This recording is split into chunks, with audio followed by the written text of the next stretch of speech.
Hey everyone, it's been a while, it's Andrew here. Sorry that it's taken so long for me to get another video out, but unfortunately during the holidays it was just extremely busy and we're understaffed, and anybody who's working right now in any sort of environment like that, I'm sure you understand what's about all the crap that's going on. Anyways, you'll notice it's a little different of a setup. I'm at a different place doing a repair for someone, so I'm just going to have a impromptu setup on my phone, and we are going to do it this way. That way at least I can get some content out for all of you guys. So today we have an iPhone 13, not a Pro, just a regular 13. So it's only a generation old, and they got a crack in the bottom left corner, which I will show at the end. So what I've been doing is just what I have right now is just the normal, where it's set up it's been on the heat pad for about 5-10 minutes. So I have already removed the pentaloads, which are up here in the corner. So just got to remove those first, and then what we're going to do is same way we open most iPhone devices, and we're just going to start in the bottom left corner of it, or bottom right if you're looking at it like this. And we're going to start by taking it off, but you can see it's got a little dent here, a little crack, and then the LCD is completely damaged all the way around it. So we're going to start by getting our little tool in here, wiggling it around, and it will probably cause it to crack more just because it's in that corner, unfortunately. But then once I have that in, just need to grab a pick, slip the pick in.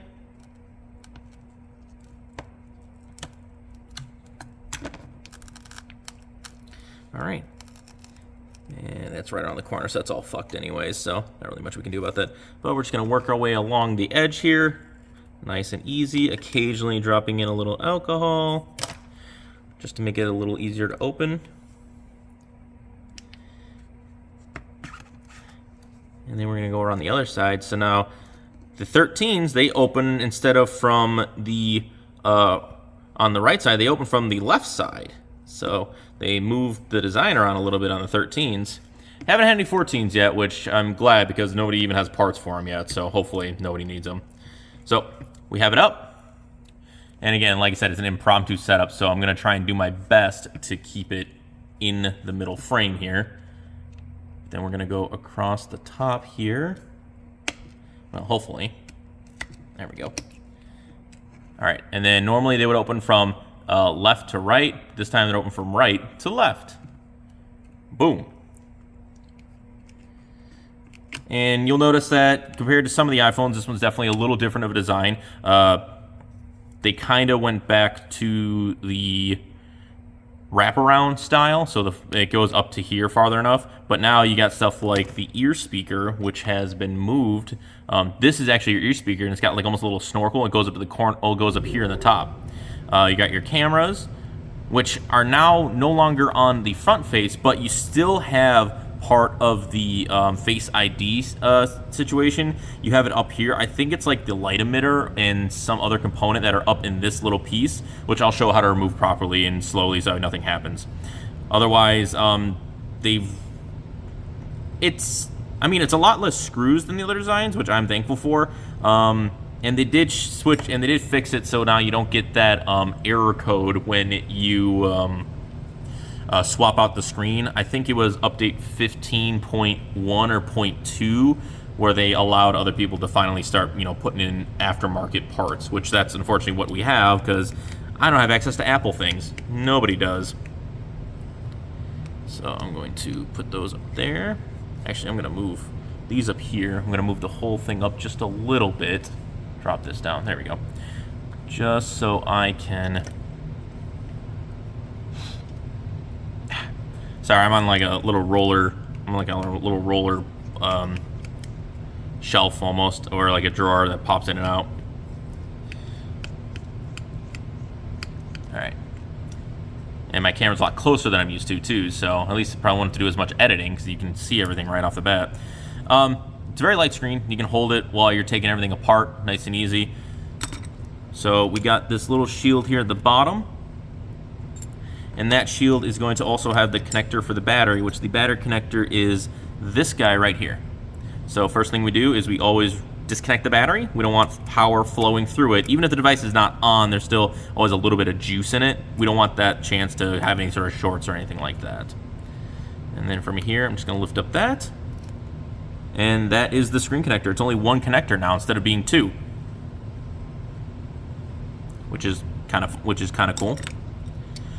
And if you'll notice, they still also have, they'll do two different styles of keys. I mean, they still do the double style of like screws. So there's a couple Phillips head and a couple tri-points.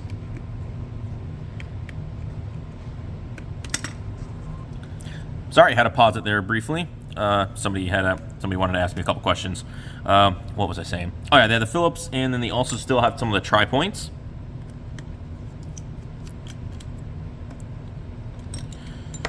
Which this shield is a little weird because it comes up on the right side, but there's actually a hook in this bottom left corner.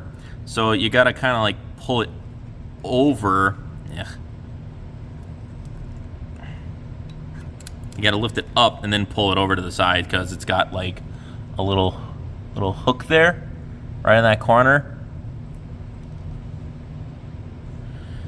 Which I haven't seen in a while, anybody using a hook in their devices. I think maybe it was like the iPhone. Maybe it was the 12s that did that too. They had one where it was like, well, when the board was on this side, they had a small little shield as well. Sorry, people keep looking at me like they want to ask me a question, so I'm just looking out for that. Anyway, this is the connector for that other portion, which I was kind of hoping would be something that come with the screen, but unfortunately this piece is not. And this is part of the Touch ID, so if this gets damaged anyway, Touch ID is pretty much gone at that point. So you will have to then go to Apple and get that taken care of, because they fixed one portion of it. Like this is one part of the Face ID as well. They did fix it where if you just replace the screen and this is new, this is here, it'll still work. But this guy, no replacement for it. So pretty much SOL. All right. So then there is a shield on top of this guy. It's a small one. Oops, sorry. Like I said, camera's a lot closer than I'm used to. Actually, if I can set it there just to focus on that, maybe that'll make it better. I don't know. There we go. Just had to change the focus center on this, on the camera real quick. I guess the only benefit of being close is I can make quick modifications. I'm not going to do any sort of zoom or anything like that, but otherwise, I hope everybody had a great holiday or a Merry Christmas. I know I had a pretty good Christmas, so I was happy about that. Did get a camera, surprisingly, from my parents because they knew I was doing this stuff. Unfortunately, the camera, did a little research on it. The pictures were misleading. It made it look like it was a flat, but apparently it's a style like a GoPro, so it's that fisheye lens, and it didn't go a flat enough angle to make it look good. So it'd be like nice and focused on the middle part, but then it'd be bowed out like crazy on the edges. So I just think that'd be just stupid. So they had to return it, but they said I could still use the money towards a camera. So I'm hoping to find a camera in a couple weeks to then. Oh, my speaker just went off. To then do that, so I can start doing actually like a little better. Better camera usage at least. Not my phone's bad or anything like that, but it is annoying that I have to use my phone to do the recordings, and I would like to have my phone available in the event that I have to look something up or double check something, like a schematic or look up a teardown or like, oh, what's this part, blah, blah, blah. All right, so just going to put it on pause really quickly because we do need to reheat this guy up, so I'll put it on for probably about 5 minutes or so, and I will be right back. All right, I'm back. So it's been on the hot plate for a few minutes. So I've done a couple of these, and people are going to find this contradictory because I'm using a piece of metal to do it, but I found out simply because it's so thin, you need a thin piece of metal that'll go through adhesive, but it isn't sharp necessarily. Ah, crap, my phone, hold on. False alarm. Of course I'm going to get those. Anyways, so I take a small piece like a spudger. This is just an iFixit one, but I probably got dozens of these things lying around all over the place. And all I'm going to do is slowly work my way along the edge.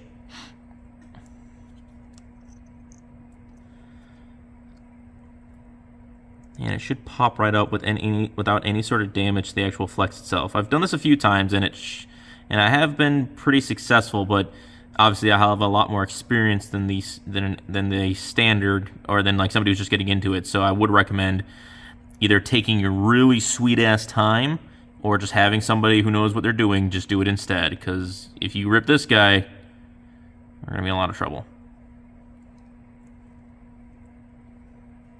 And I think I see somebody coming over to ask me a question. So I might have to pause it again. So if you notice, yeah, a lot of pauses because people are coming to talk to me and stuff like that. I mean, I'm at like some sort of office setting or something like that. So people are asking me questions all the time. Or people are just coming in and asking questions. I do. I'll be right back. All right.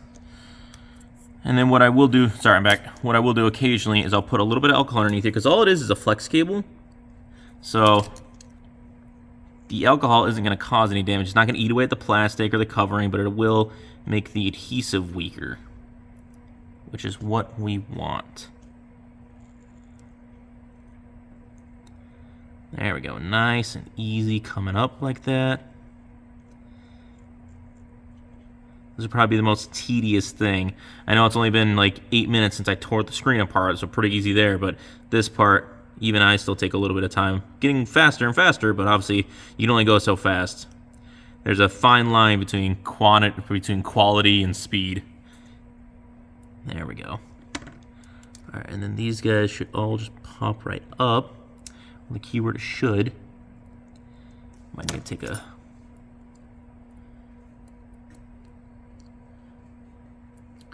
small tweezer underneath that guy. Okay, good.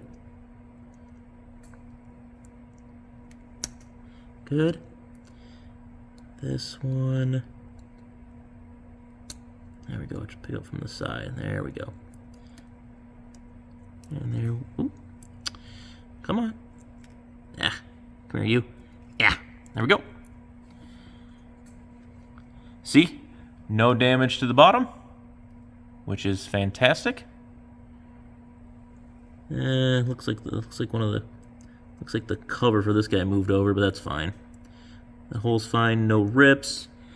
And then yeah, all of this just because the Face ID is so important. So other than that, nothing. So perfect. So I got that off, put that here. Then I'll grab my screen real quick.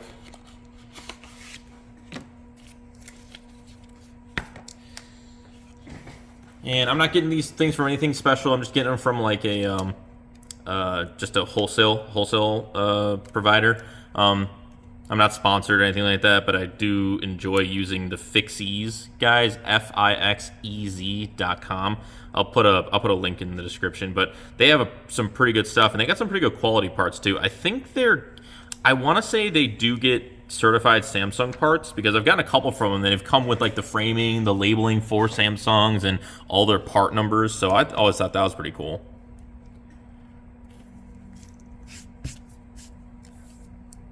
And the prices actually aren't too bad. I just looked up a Galaxy S22 and the prices were quite low, which I'm okay with considering everything else has gone up. They actually haven't gone too bad.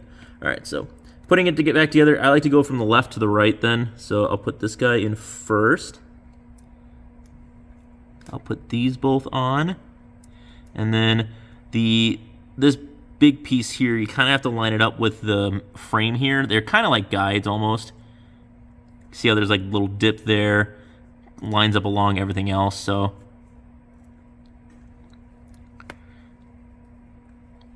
And they're always a little less sticky than they used to be, but once you put the shield on top, then you're golden.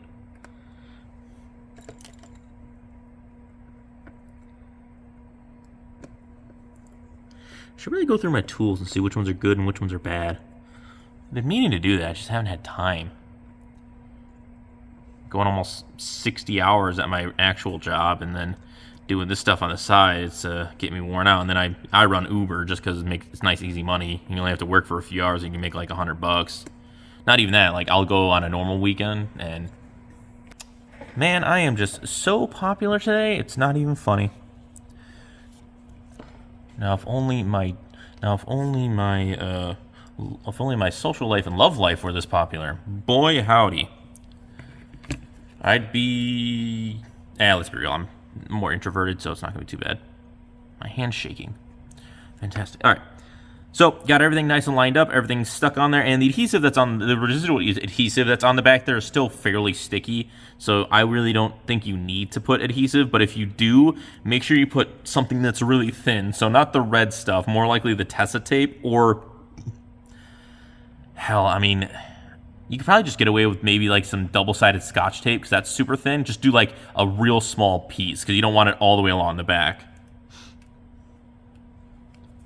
So we'll reattach that guy at the top, reattach this guy at the front, reattach the battery. All right, and then the power button is on the right-hand side for these guys. And is somebody else coming in? Man, all I want to do is a quick video, and I'm just so popular all of a sudden. It's just...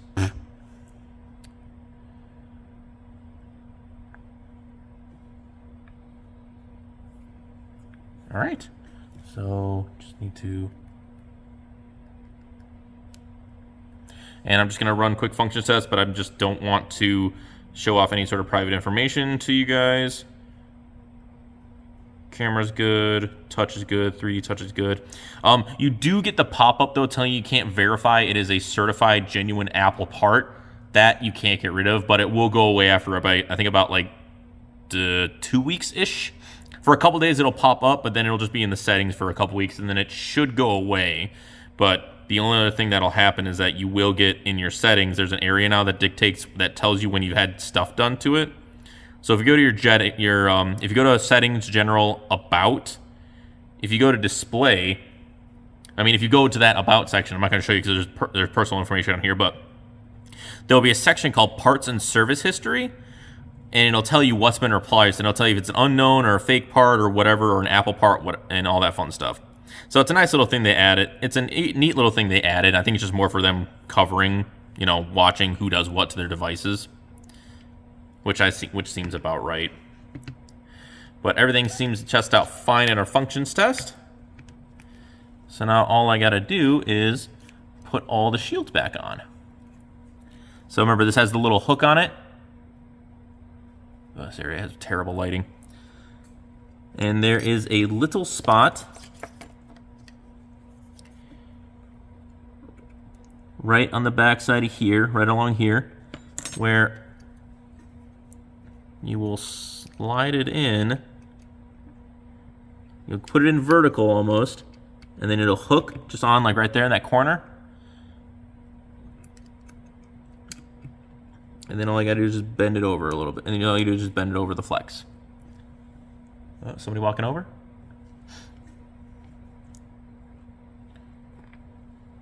Possible.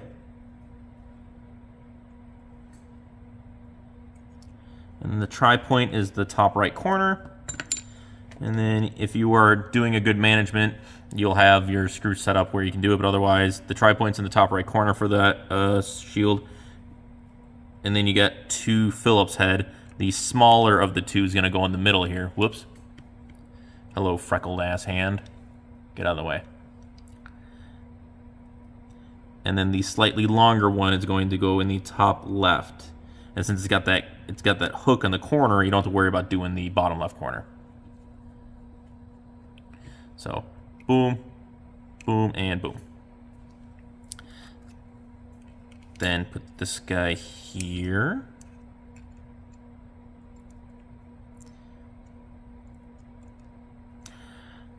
Kind of like the looks I'm getting. Some people think I'm just crazy because I'm talking to myself. I'm not. I'm talking to a phone. That's much less crazy. Especially the fact that it's not actually talking to I'm not actually talking to people. I'm talking to a camera. I asked them if they wouldn't mind me recording. They said no. It's not like it's added any extra time either, except for those people bothering me.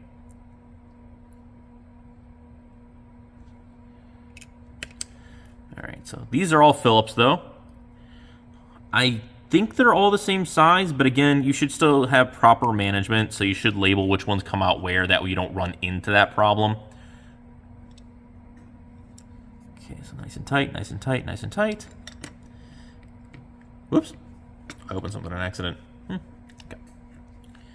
Alright, and then we will start from the top. We'll clip it in from the top first. Go away, baby. And then work our way down. Boom.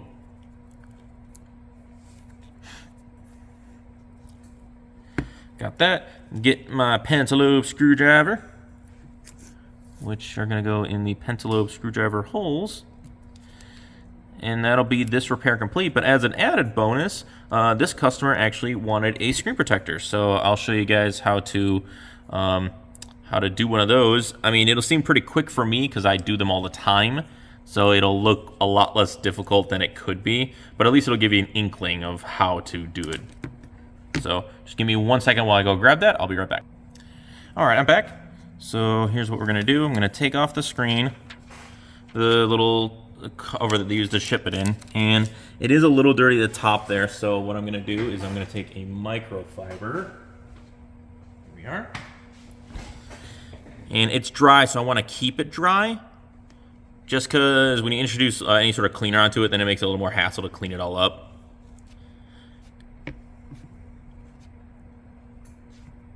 Just gonna do that just to wipe off the edges. And then I got my little bottle of compressed air here.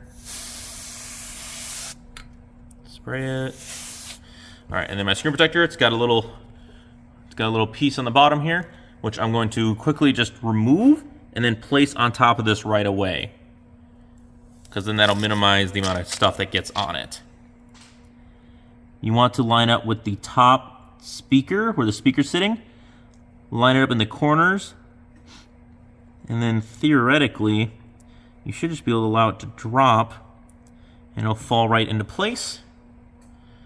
And then I start at the top and just work my way down the middle.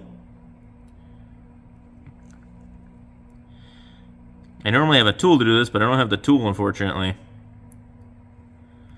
It's just essentially like it's like a miniature oh man, is that a defect? Oh no, I got a defect in the screen protector. No! That little guy.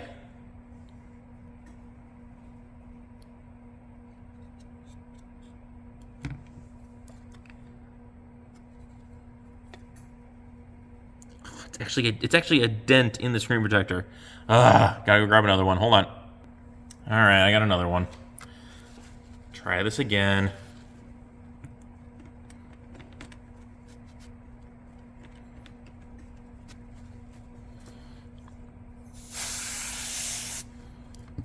Okay.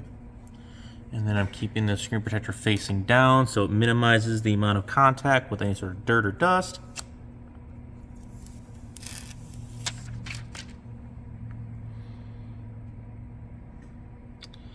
Line it up with the corners and the ear speaker piece and let her drop.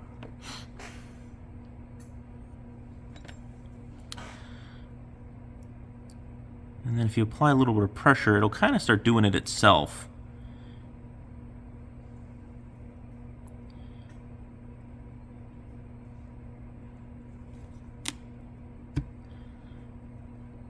The only thing that sucks is you gotta be careful because... What the... How did that piece get underneath there? Alright, tape trick. Alright, fun little trick. In the event you have some gunk underneath there, you can pry it up a little bit and just put a piece of Scotch tape. Oh, keyword is try.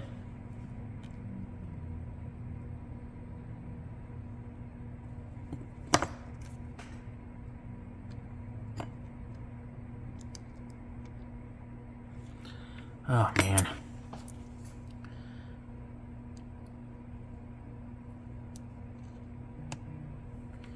And then you press down on it, and you should be able to pull it out. There we go. Okay. Let's have that one little piece. This one actually went pretty well. I was saying is that a real annoying thing is that because of the cameras on the back, how big they are nowadays, they don't lie as flat as they used to, so when you're pushing on them, it kind of wiggles back and forth, which is super freaking annoying. And I don't have like a cutout where I could put it in, actually, which might not be a bad idea. I guess I could get like a small rubber mat that I could cut a small indent into. And then also with it being rubber, then it won't move around at all. Well, anyway. So there is a little one at the corner here, which over time, a lot of the bubbles will work its way out as it settles. So give it like a couple days and it should be fairly good. Maybe a couple here and there, but nothing major. But that is an iPhone 13 screen repair. So I hope you enjoy, and I know it's been a while since my post, so I'm hoping to get more regular. It's just the holiday season, everybody was busy. They're all focusing on that kind of stuff, not like getting any little things fixed. Currently working on getting a PlayStation 1, which apparently isn't working, so either I'll offer to repair it, or if the guy doesn't want to repair it, I might just offer to buy it at a reduced price, because then I'll have to put the time and effort to fix it. So that'll be cool. And then hopefully I will get another iPad in soon. They've been having, I think they said their kid dropped it, but I have to look at it first to determine if it's the screen or the LCD. But I think it's like an iPad 5 or an iPad 6, so nothing too difficult. Until the next one, though, I will talk to you later. And yeah, feel free to leave any comments, questions, or if you just want to yell at me. Totally fine, too. Have a good one.